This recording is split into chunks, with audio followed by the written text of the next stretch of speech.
From our archives, the Billy Graham Classics.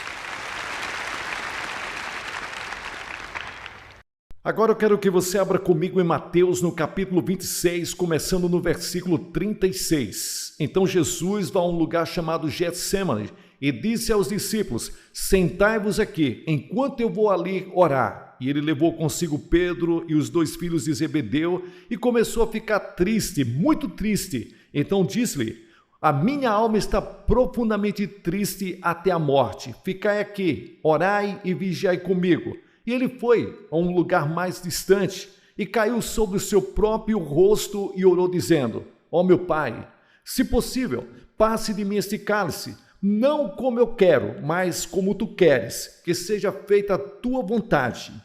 Veja este quadro, são as últimas 24 horas da vida de Cristo e foi o período mais negro da história de todo o mundo.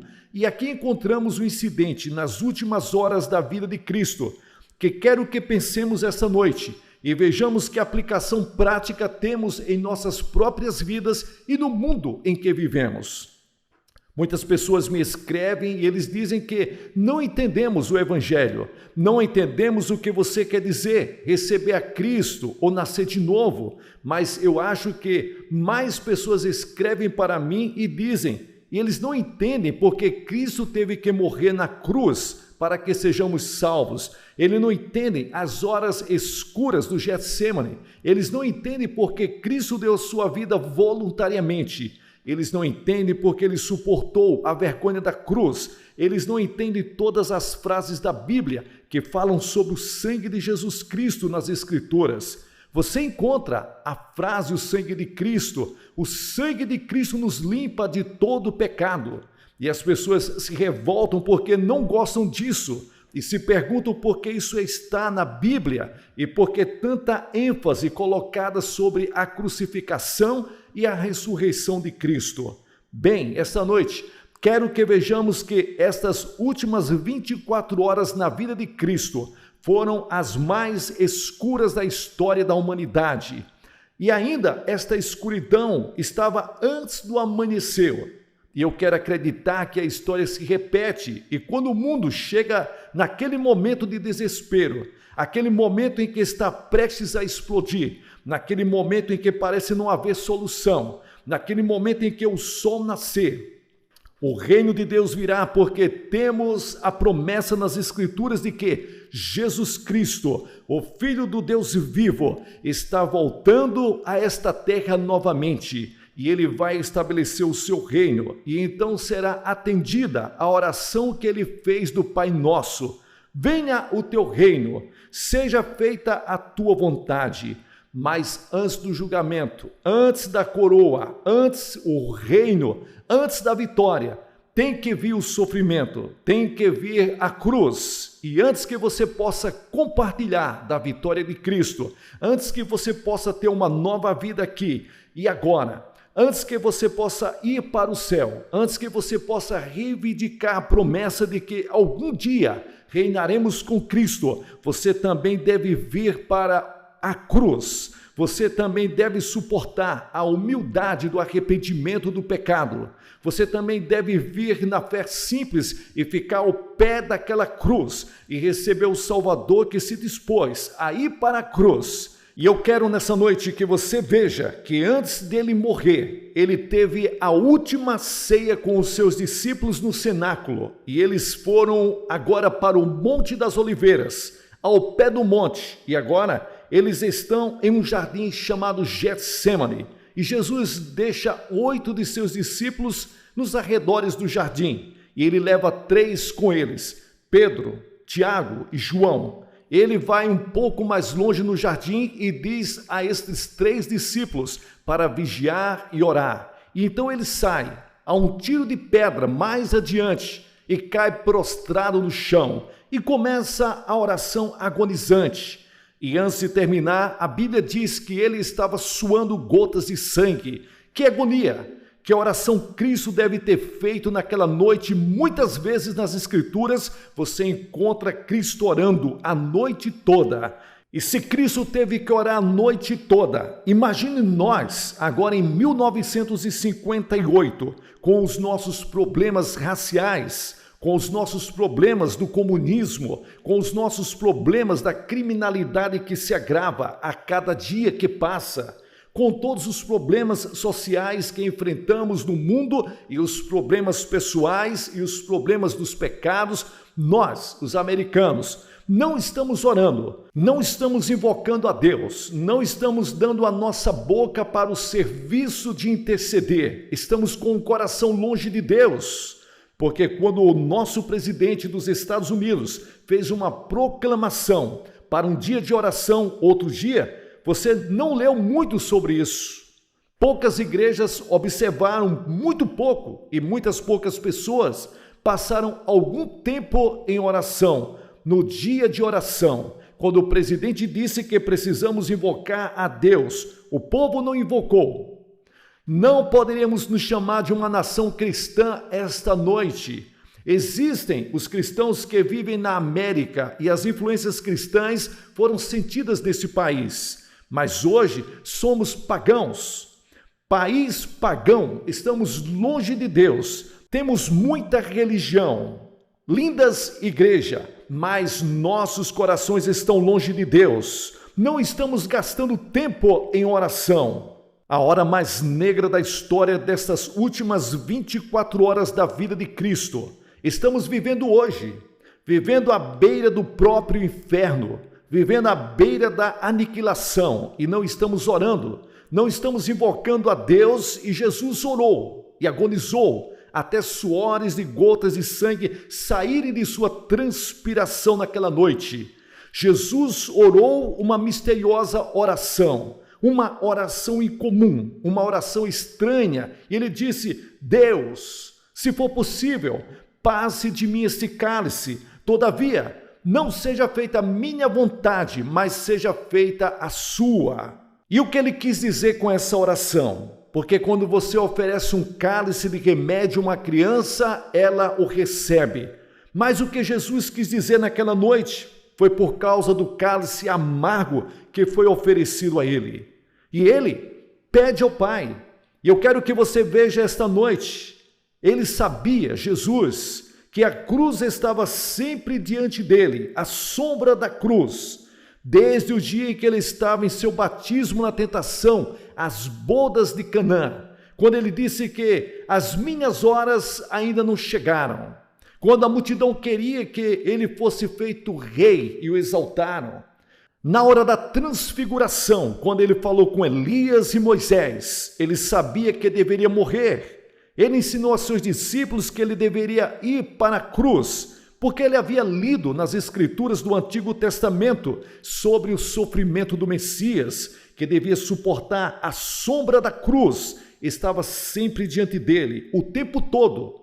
Ele sabia que tinha que ir para a cruz e pagar pelos nossos pecados, para que fôssemos salvos, mas aqui era a hora final. A taça do sofrimento era amarga para entendermos a química, a fórmula da mistura do copo naquela noite. Eu quero que olhemos profundamente. Por um momento, quero que vejamos e analisemos e quero que vejamos o quanto Cristo suportou para que fôssemos perdoados de nossos pecados, para que pudéssemos ir para o céu, para que pudéssemos ter a esperança da solução dos nossos problemas. Primeiro, o primeiro elemento. Naquele copo havia a dor física dos homens que morrem mortes terríveis, homens que morreram queimados em fogueiras, homens que morreram e sofreram dores físicas, mas a morte na cruz foi algo ainda pior do que tudo isso. A morte na cruz é considerada a pior tortura possível que um homem pode suportar.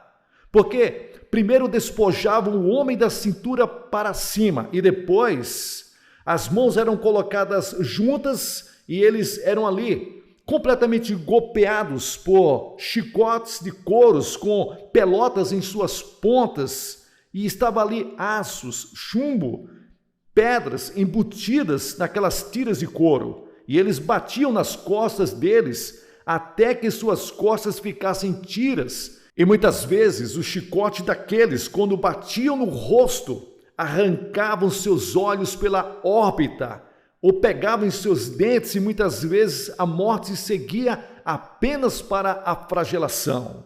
Flagelações que foram dadas por grandes homens musculosos. Jesus suportou esse tipo de açoitamento para você e para mim. Então, eles levavam uma coroa de espinhos e colocaram ali, afiados, em sua testa, e o seu rosto sangrou, enquanto eles arrancavam a barba do seu rosto. Então eles cuspiram na cara de Jesus, até ficar coberto da cabeça aos pés com a saliva daquele povo que odiava. Ódio, preconceito, intolerância. Ali estava tudo aquilo ali expresso pelo coração humano contra Cristo. Cristo não foi morto por Roma ou por Israel. A Bíblia nos diz que Cristo foi crucificado por você e por mim. Meus pecados e seus pecados, Cristo foi crucificado. Nós participamos de tudo isso, todo o ódio da humanidade.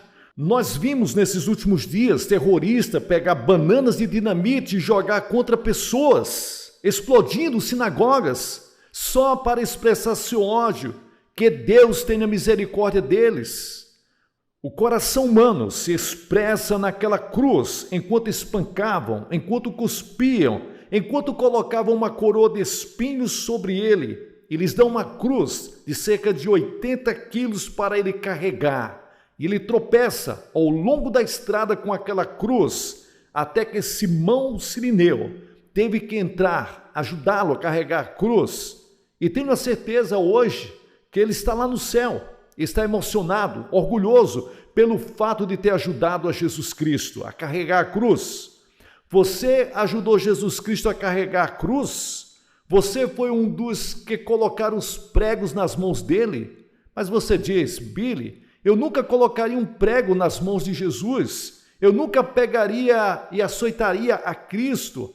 Você não fez isso diretamente. Mas o seu pecado, o pecado que você cometeu hoje, ajudou Cristo a ser crucificado. Porque essas pessoas eram os nossos representantes, estavam se expressando neles. Você e eu ajudamos Jesus a ser crucificado. Ele estava ali morrendo por nossos pecados. Então eles o levaram para o Gólgota e colocaram pregos em suas mãos, rasgaram as suas mãos e os seus pés, e ele não emitiu um som sequer. Saiu da sua língua. E a sua língua estava inchada, e ele ficou pendurado horas após horas naquela cruz terrível. E então, no final, às vezes, enquanto uma pessoa estava morrendo na cruz, os pássaros vorazes, os abutres, vinham com seus bicos de ferro e picavam enquanto a pessoa estava viva.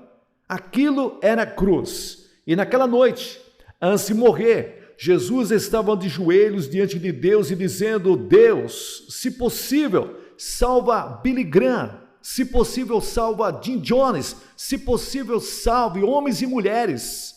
Veja se existe outro caminho, sem que eu tenha que suportar aquela dor. Ó Deus!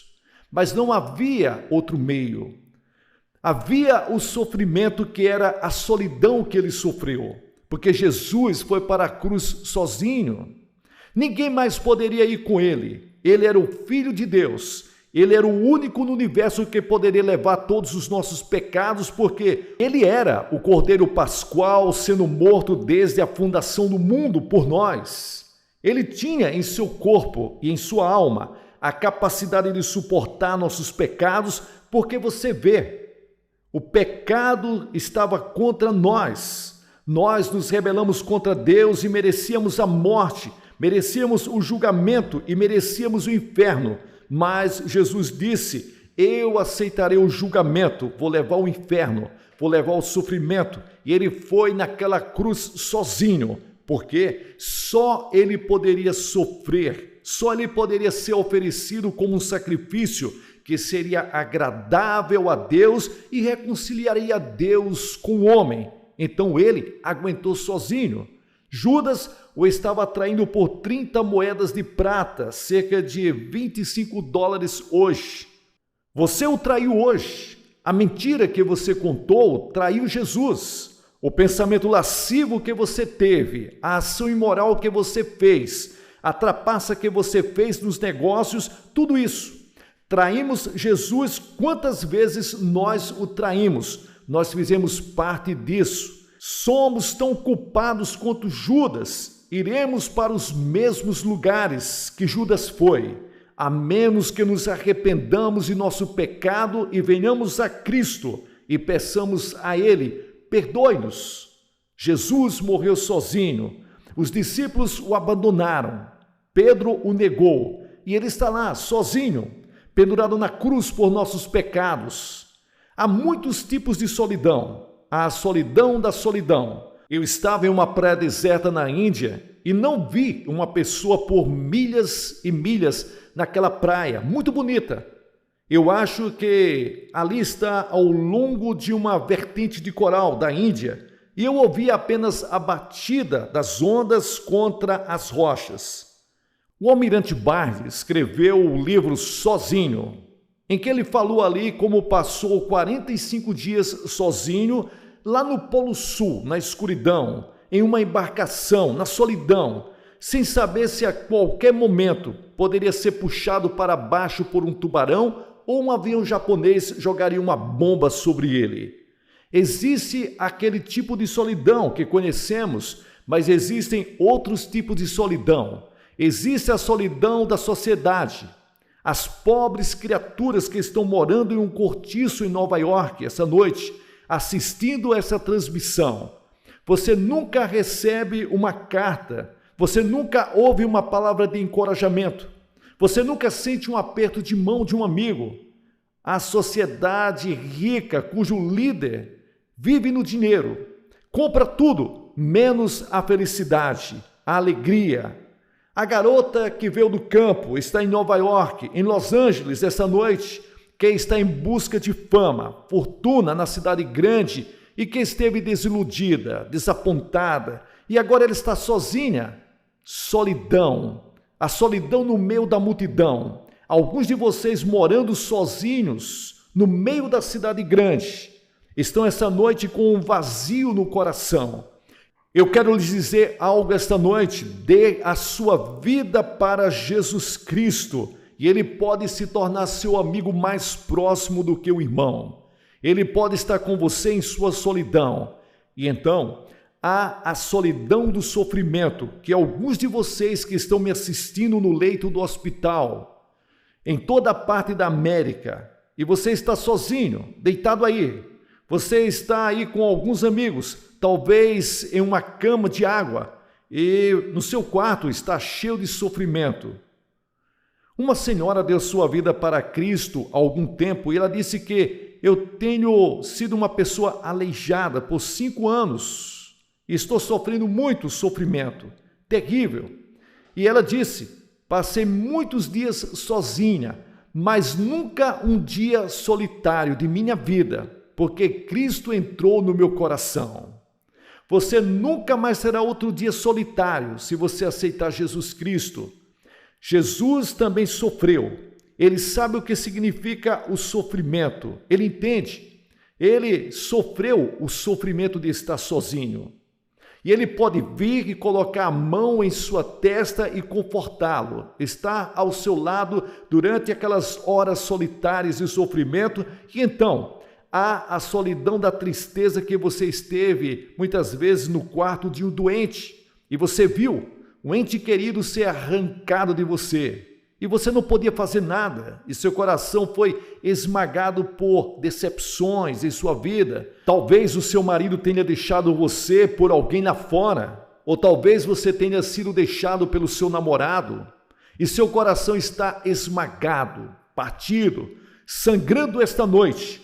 Jesus também sofreu. Ele teve um amigo chamado Lázaro que morreu, e ele chorou quando Lázaro, seu amigo, morreu, e ele sabe o que você está sentindo aí e agora. E ele pode limpar todas as lágrimas dos seus olhos e trazer alegria e paz em seu coração e tirar essa solidão.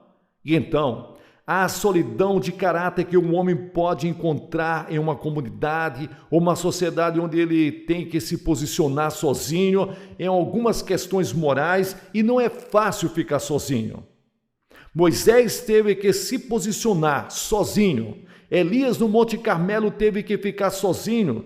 Todo o país estava contra Elias e ele foi o único homem que representou Deus. E você sabe que nós que conhecemos o Senhor Jesus Cristo como nosso Salvador, estamos em uma pequena minoria no mundo e estaremos cada vez mais sozinhos. Em alguns de nós, algum dia, terá que pagar com o seu próprio sangue e sua vida por causa da sua fé em Jesus Cristo. E você está sozinho em seu escritório. Você é o único como cristão. Você é o único que está tentando viver para Cristo no campus da escola. Você é o único em sua classe. Você é o único em sua comunidade tentando viver para Deus. E às vezes você fica desanimado e se sente sozinho. Lembraremos que quase todo mundo que Deus usou conhecia aquelas horas de solidão. E depois vem a solidão de caráter, a solidão do pecado. E tudo isto, a Bíblia diz que quando Judas traiu Jesus naquela última noite e saiu da ceia, da reunião dos discípulos, e saiu porque era noite. Lembra-te quando estavas jovem e a sua consciência era sensível? E se você mentiu, a sua consciência falou com você, mas agora tornou-se endurecida e embotada. E você conhece o remorso de muitos anos de pecado que existem. Muitos de vocês, sentados em um bar agora, desejam uma vida diferente, desejam não estar acorrentados pelos maus hábitos do pecado. Hoje à noite, e você gostaria de ser livre do pecado, mas você não pode tentar, é impossível. A solidão que o pecado causa, e você fica mais velho, mais solitário, e você vai ficando cada vez mais longe de Deus. Nada além de solidão, remorso. Você vai em frente e continua por um tempo. E a Bíblia diz que esse prazer no pecado por um tempo. Você pode se safar por um tempo. Mas quero lhes dizer uma coisa que um homem disse um dia desses. Não tenho medo de ir para o inferno. Ele disse que vai ter muita gente lá embaixo. Mas escute o que a Bíblia diz. A Bíblia diz que o inferno é um lugar solitário, mas não há ninguém lá. Você nem verá o diabo. Muitas pessoas têm uma ideia de que o diabo está ali, parado em uma fornalha, dando ordens, sentado em um grande escritório, comandando o inferno. Isso é uma imagem geral que as pessoas têm. Mas o inferno é a separação de Deus, é escuridão, noite e escuridão e solidão. E você vai ficar sozinho. Não verá seu marido, não verá a sua mulher, não verá o seu amigo, ficará sozinho. A solidão do pecado. O pecado paga o seu salário e esmaga sua personalidade, esmaga sua vida, esmaga sua alma e acaba no inferno. Volte-se para Cristo esta noite. Arrependa-se dos seus pecados vivendo para Cristo. Deixa Cristo entrar e então o céu vai ser um lugar de comunhão, onde seus entes queridos e amigos estarão. O céu será um glorioso mundo de comunhão e amizade, e não haverá solidão no céu. A Bíblia diz que não haverá noite lá. Que esperança nós temos? Nós que conhecemos Jesus Cristo como nosso Salvador. Sim, a Bíblia diz que Cristo sofreu sozinho. Eu pisei o lagar sozinho. Não havia pessoas comigo, disse Jesus. Em terceiro lugar, o terceiro elemento amargo do cálice era a angústia mental que Jesus havia visto em Isaías, o profeta. Jesus sabia as aflições que tinha que sentir no dia seguinte, posterior àquela noite do jardim do Getsêmani. Ele sabia o que ia acontecer mentalmente, estava sofrendo a tamanha angústia, enquanto pensava no sofrimento do dia seguinte. E temos milhares de pessoas na América que estão sofrendo mentalmente. temos milhares de problemas psicológicos, temos milhares de pessoas em nossas instituições mentais, temos milhares de pessoas hoje que estão confusas mentalmente. Quero dizer-lhes que Jesus pode tocar sua mente se você o deixar entrar, porque milhares de nossos problemas mentais são resultado da separação de Deus, ou resultado da idolatria, resultado de colocar outras coisas em primeiro lugar diante de Deus. É isto que causa o desequilíbrio mental muitas vezes. Dê a sua vida a Cristo, coloque Jesus Cristo em primeiro lugar e eu garanto a você que Ele pode lidar com muitos dos seus problemas mentais, psicológicos, psicopáticos que enfrentamos hoje nesse país. Milhares de pessoas que estão sofrendo mentalmente aqui no Sul. São milhares de pessoas que estão sofrendo angústia nesse momento em particular. Não é apenas um problema do Sul, é um problema mundial. É o problema na Índia, não é apenas um problema do Sul. E milhares de pessoas estão examinando suas almas, examinando suas consciências, e suas mentes são torturadas. E perplexo com qual é a coisa certa e a situação mental complicada que estão vivendo. Eu vos digo, Cristo é a resposta. Venha a Cristo, venha ao pé da cruz. Deixe-o tocar sua mente, seu coração e relaxar a sua alma, seu coração. Então, conheceremos o amor por nosso semelhante que não conhece limites e amaremos nossos vizinhos, como já disse. Existem milhares de pessoas que querem obedecer à lei, mas não sabem o que é a lei. E o governo federal fala uma coisa, o governo estadual fala outra. Eles ficam confusos e tem uma tremenda confusão no problema, porque é um problema constitucional, assim como é um problema racial e é tudo confuso. E muitas pessoas estão fazendo declarações emocionais no momento quando poderíamos ir a Deus, à cruz, e Cristo traria solução para todos os nossos problemas que nos confundem. Seja qualquer problema, existe solução somente em Jesus Cristo. Você precisa de Cristo. E em quarto lugar, o quarto elemento nesse cálice amargo que Jesus estava prestes a beber, era o cálice da angústia da alma. Todos os outros, físico, dor, solidão, sua vergonha e angústia mental não eram nada comparados ao sofrimento espiritual que Cristo estava para sofrer na cruz naquele dia. E naquela noite, ele estava pensando nisto, seu sofrimento. Foram resumidos em uma pequena palavra: pecado. Pecado porque isso, no dia seguinte, Jesus ia ser culpado pela primeira vez de assassinato e roubo e adultério e mentira, e avareza, e idolatria, porque ele estava indo tomar o nosso lugar de pecado. E uma nuvem iria passar entre ele e Deus. Uma nuvem pela primeira vez, e sua alma pura, justa, iria se encher de pecado. Seus pecados iriam ser lançados sobre ele. A Escritura diz que Deus colocou sobre ele a iniquidade de todos nós. A Bíblia diz que ele foi feito pecado por nós que não conheceu pecado. Ele nunca teve pecado conhecido, mas ele foi feito pecado.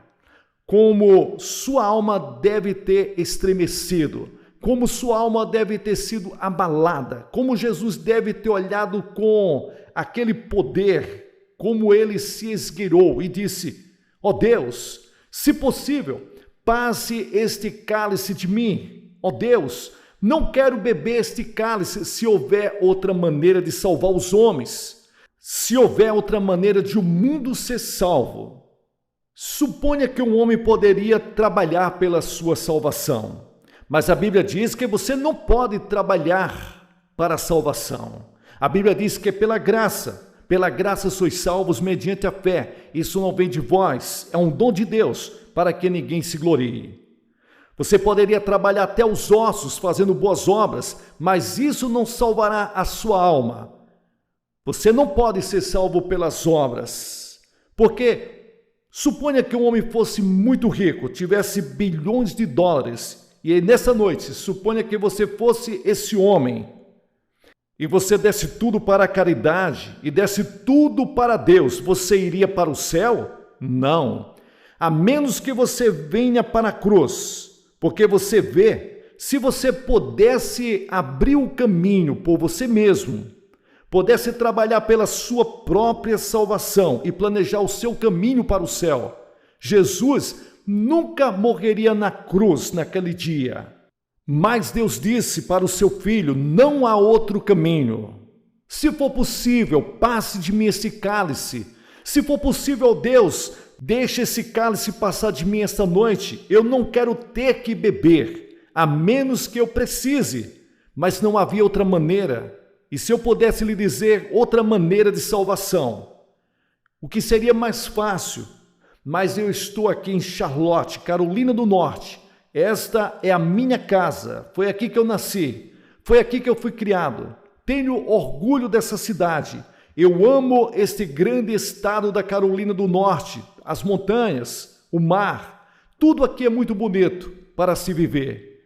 E eu não serei culpado, traindo meus vizinhos, meus amigos. Digo a você esta noite, depois de estudar esse livro por 20 anos, não há outro nome dado entre os homens pelo qual devemos ser salvos, exceto o nome de Jesus Cristo. Não há outro caminho de salvação, exceto ao pé da cruz. E quando eu olho para aquela cruz essa noite, eu vejo 4 coisas. Eu vejo primeiro a terribilidade do pecado.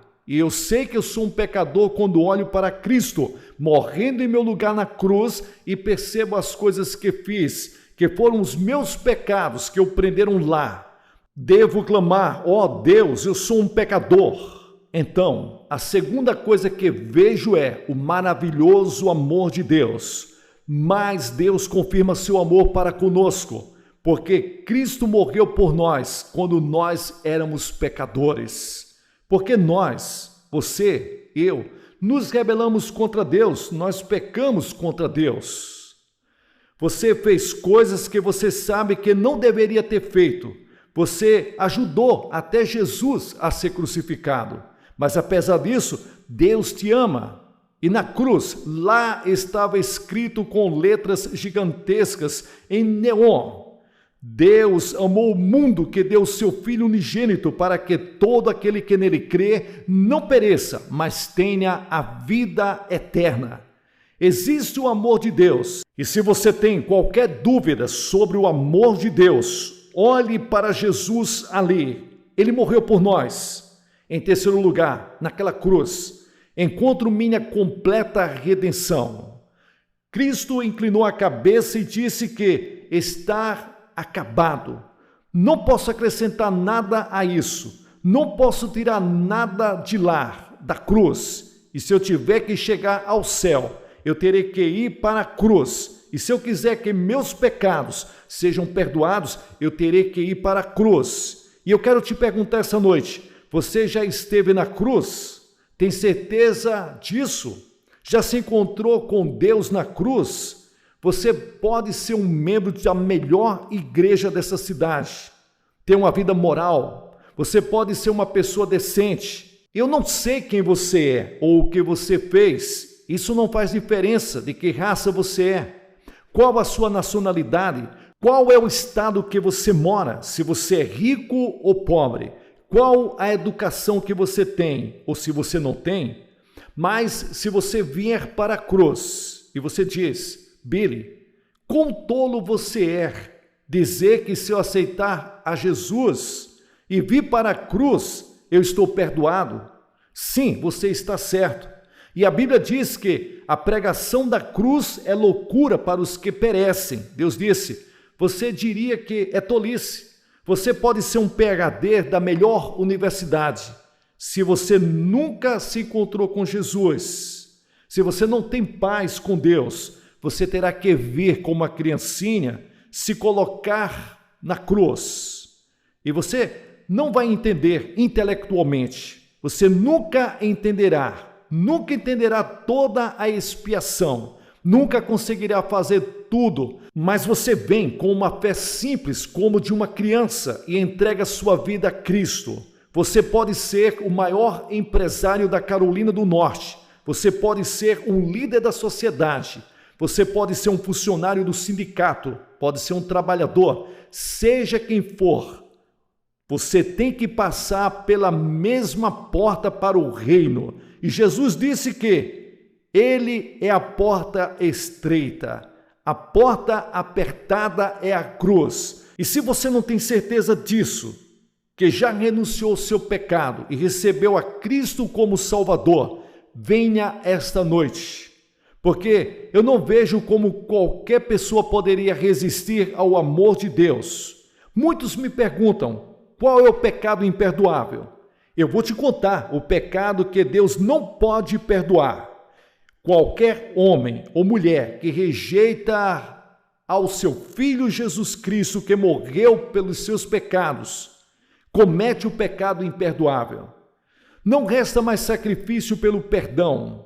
Não há outro jeito. E eu te digo, meus amados amigos desta grande nação, há apenas um caminho de perdão, redenção e salvação, e é a cruz. E estou pedindo para você vir para a cruz essa noite. Receba pela fé o seu Filho Jesus Cristo. Não negligencie, não deixe para outra noite. Você pode nunca mais ter outra oportunidade, outra noite como essa. Vou pedir a todos vocês, nesse edifício, que se levantem de seus assentos. Agora, centenas de vocês apenas se levantem agora e venham, fiquem bem aqui na frente e digam esta noite, eu quero Cristo, eu vou me identificar com Ele na cruz, estou pronto para deixar meus pecados, estou pronto para me entregar a Cristo, eu quero preencher a minha vida e quero que Ele me ajude a resolver meus problemas e perdoe meus pecados e alivie meus fardos.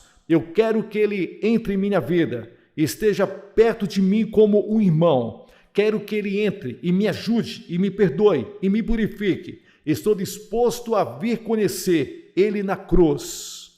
Deus diz, quero te conhecer, quero te ajudar, mas só vou encontrar você e ajudá-lo em um lugar, e essa é a cruz. E pode parecer tolice dizer, levante-se da cadeira e venha. Não me pergunte como isso acontece, eu só sei.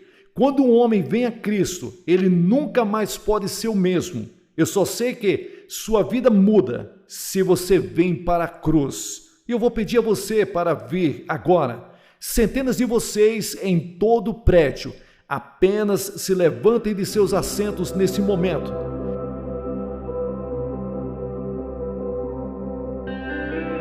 Pessoal, aqui é o pastor Gilson Soares fazendo aqui as locuções das mensagens do reverendo Billy Graham. Você que chegou até o final desse vídeo, que Deus abençoe você ricamente.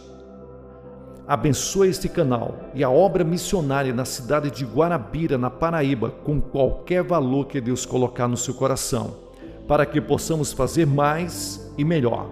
Que Deus abençoe você, em nome de Jesus. Se você estiver em casa, você estiver na sua sala de estar, pois centenas de pessoas estão vindo aqui para entregar sua vida a Cristo, como fizeram todas as noites. E você que está em casa, incline a sua cabeça, e todos que estão com você na sua sala, incline a cabeça e ore baixinho. Diga apenas, eu abro meu coração, eu dou a minha vida para Cristo. E amanhã, vá a uma igreja mais perto da sua casa. Que Deus abençoe vocês.